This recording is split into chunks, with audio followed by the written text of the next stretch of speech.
Заменик министер, еве ќе зборуваме на институционално ниво, на партиски не, заради тоа што не се заслужува вака партиска функција, само тоа ќе ви го кажам. Прочитайте го вие членот 1 на вашиот закон. Таму во членот 1 така вели: ниво на квалификации, образование и бодови. Ниво на квалификации 6А 240 кредити според ЕКТС или завршен 7 степен 56 бода. Во членот 1 на вашиот предлог законско решение.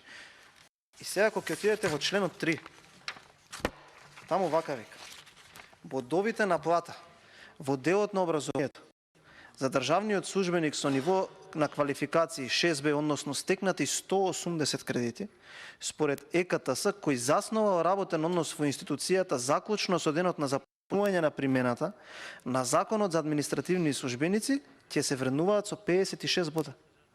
Кога ќе го видите членот 1, ве молам, земете реплика, кажете, не го бранете.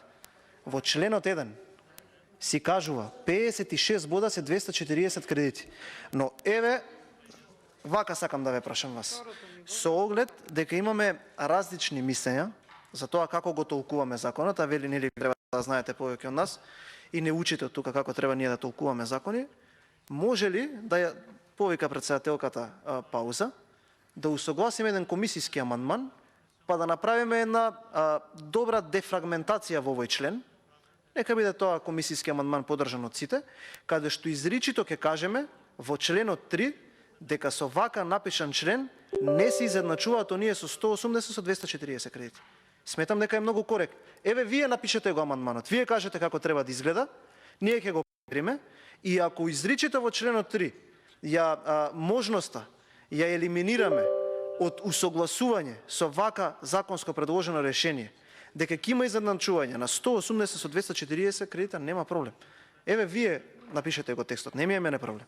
Само да елиминираме можноста по вака донесен член 3, односно по вака напишан член 3, да има изедначување помеѓу тие со 240 кредити и оние со 180 кредити кои што се во службата од денот на стапување на сила на ова законско решение. Дали е во ред? Ве молам да ми одговорите.